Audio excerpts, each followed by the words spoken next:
በ21 ቀን ውስጥ ራስን መቀየር። ቤተሰቦች እንዴት ናችሁ?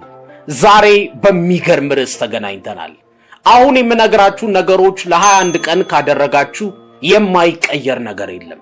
ጠዋት መነሳት ለምንፈልግ፣ ስፖርት መስራት፣ አንባቢ መሆን፣ ራሳችንን መቀየር ለምንፈልግ ሰዎች በሙሉ እነዚህ ነገሮች ለ21 ቀን ብቻ ማድረግ ነው ያለብን። በአካል፣ በስሜት፣ በመንፈስ፣ በአስተሳሰብ፣ በአመለካከት፣ በስነ ልቦና ራሳችንን እንቀይራለን። ከኛ የሚጠበቀው አሁን ከምነግራችሁ 10 ነገሮች ውስጥ 2ቱን ወይ 3ቱን መርጦ ማድረግ ነው። ከ3 በላይ ማድረግ አይቻልም። ለምን መሰላችሁ?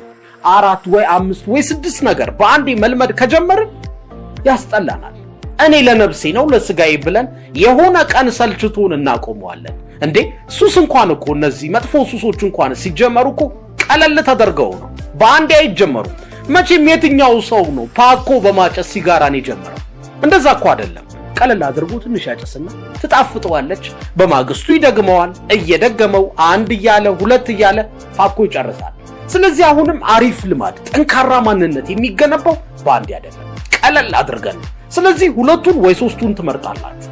እርግጠኛ ሆኜ የምነግራችሁ አሁን የማወራችሁ 10 ነገሮች እኔ ህይወት ላይ ትልቅ ኢምፓክት አላቸው። ብዙ ነገር ቀይሯል። ብዙ ሰዎች ህይወቴን ቀይረውታል ያሏቸው ልማዶች ናቸው። 21 ቀን ማድረግ ብቻ ነው የሚጠበቅብን። ከዛ ከ21 ቀን በኋላ አዲስ ማንነት እንፈጥራለን። ውስጣችን አብራችሁን ቆዩ።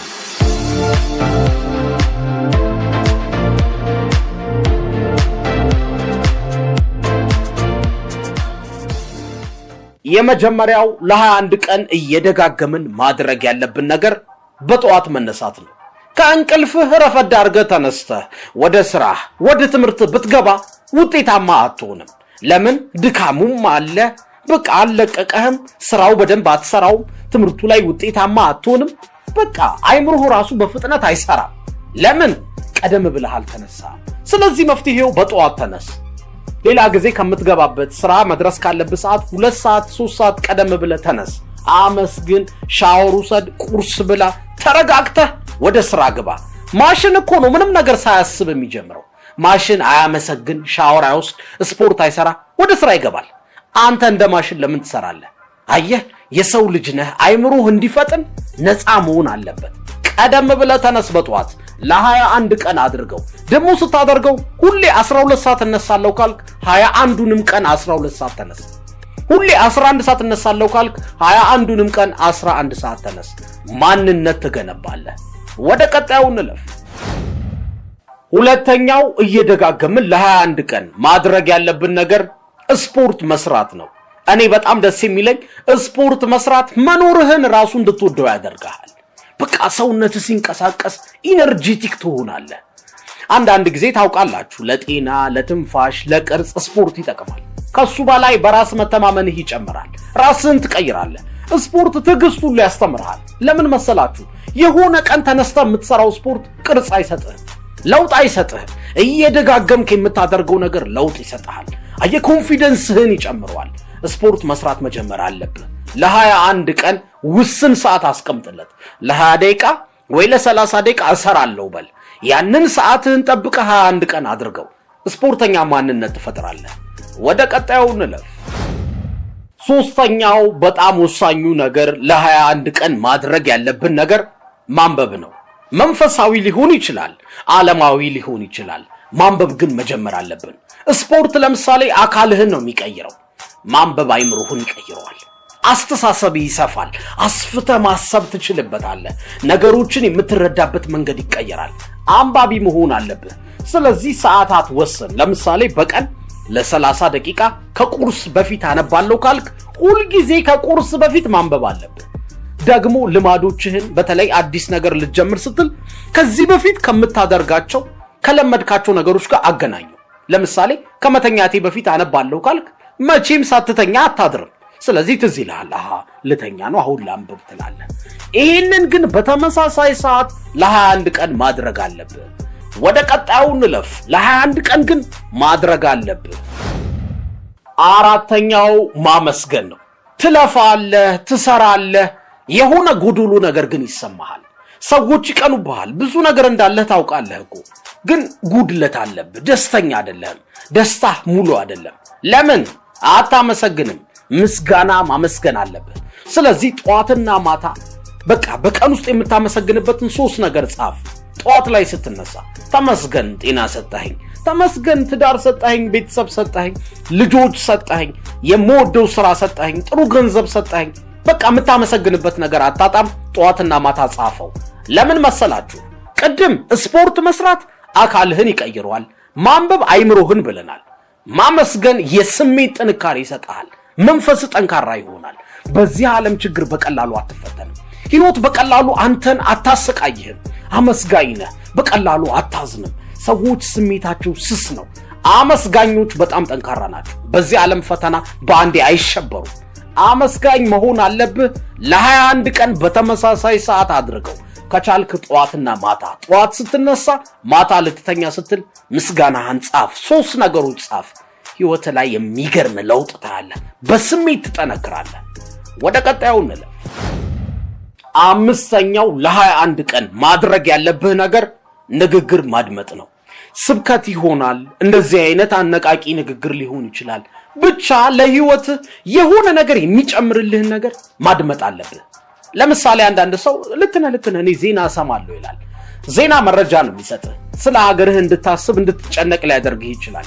አነቃቂ ነገር ስትሰማ፣ መንፈሳዊ ነገር ስትሰማ ግን ወደ ራስህ ትመለከታለህ። እንዴት ራሴን ልቀይር፣ እንዴት ራሴን ላሻሽል ትላለህ። አንተን የሚያሳድግህን ነገር ስማ። በነገራችን ላይ በጆሮአችን የሚገቡ ነገሮች ምርጥ መሆን አለባቸው። እኛ ውስጥ የሚፈጥሩት ተጽዕኖ ቀላል አይደለም። ስለዚህ በቀን 1 ጊዜ ሊሆን ይችላል 30 ደቂቃ መድብለት። ለ30 ደቂቃ የሚጠቅመኝን ነገር እሰማለሁ በል። እውነቱን ስነግራችሁ እኔ በጣም የማደንቃቸው ደራሲዎች፣ ተናጋሪዎች ዩኒቨርሲቲ ገብቼ ከተማርኳቸው የ2 ዓመት የ3 ዓመት ትምህርቶች በላይ መኪና እየነዳው ለ30 ደቂቃ የሰማዋቸው ነገሮች ህይወቴን ቀይረውታል ይላሉ። መኪና ላይኖርህ ይችላል፣ ግን ስልክ አለ። ለ30 ደቂቃ የሚጠቅምህን ነገር ስማ። መንገድ ላይ ትሆናለህ፣ ቤት ትሆናለህ፣ እሱን ስማ። ካምፓስ ከተማርከው ወይ ትምህርት ቤት ውስጥ ካወቅከው ዕውቀት ይበልጥ የሚገርም ዕውቀት ታገኛለህ። ራስህን ደግሞ ማስተማር አለብህ። ራሱን የሚያስተምር ሰው ነው የዚህን ዓለም ችግር በቀላሉ የሚፈታው፣ ራሱን የሚቀይረው። ስለዚህ በቀን ውስጥ ማድመጥ መቻል አለብህ የሚጠቅምህን። ይህንን ግን በተመሳሳይ ሰዓት ለ21 ቀን አድርገው። ለውጡን እንድታየው ነው፣ ሌላ አይደለም። ወደ ቀጣዩ እንለፍ። 6ኛው ለ21 ቀን ማድረግ ያለብህ ነገር በቀን አንዴ የሚያዝናናህን የሚያስደስትህን ነገር ማድረግ አለብህ። ከለፋህ፣ ከሰራህ፣ ራስህን ከቀየርክ፣ ወጥረ ከተማርክ መዝናናት አለብህ። በቀን አንዴ ፊልም ማየት ሊሆን ይችላል የሚያስደስትህ። የምትወደው ሰው ጋር ደውለ ማውራት ሊሆን ይችላል። ምግብ ማብሰል፣ አብስሎ መብላት ወይ ገዝቶ መብላት ሊሆን ይችላል። አንተን የሚያስደስትህን አድርግ በቀን አንዴ። ግን ወጪ የሚያስወጣህ ደግሞ መሆን የለበትም። ሁሌ ልታደርገው ስለሆነ ነው። የዚህ ነገር ዓላማ ምን መሰላችሁ? በህይወታችን ሚዛን ማስጠበቅ ነው።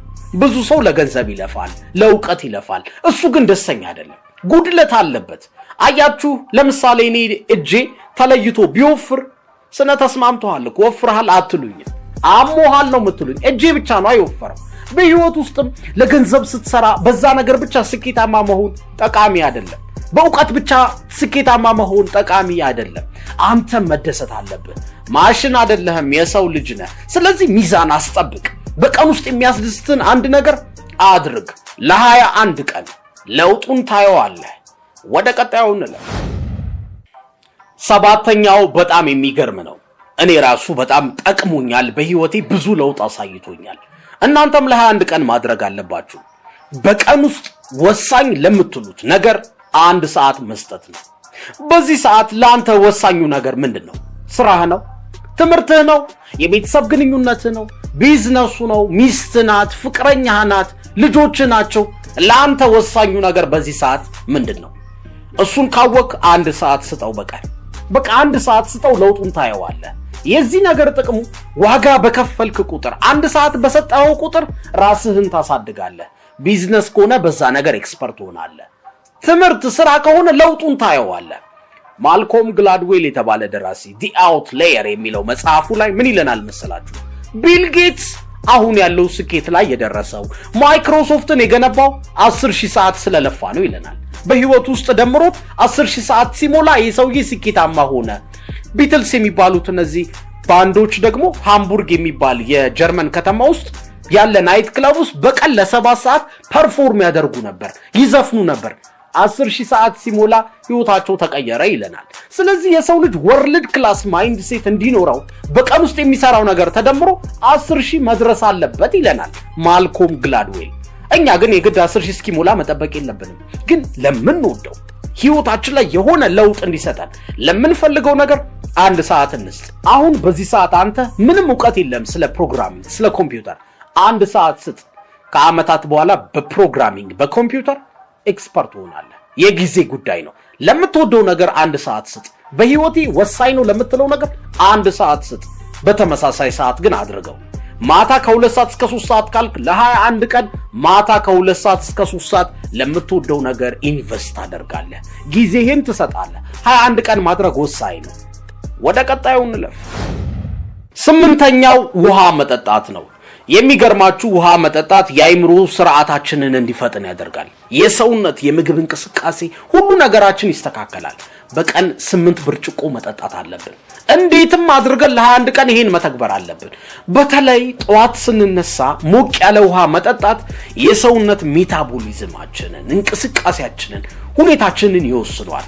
21 ቀን ማድረግ አለብን። ወደ ቀጣዩ እንለፍ። 9ኛው ከትልቁ ህልምህ ጋር መጣበቅ ይባላል። አንተ የምታስበው ነገር ውጤት ነህ። ስለዚህ ሁሉ ጊዜ የምታስበው ነገር በህይወትህ ይገለጣል።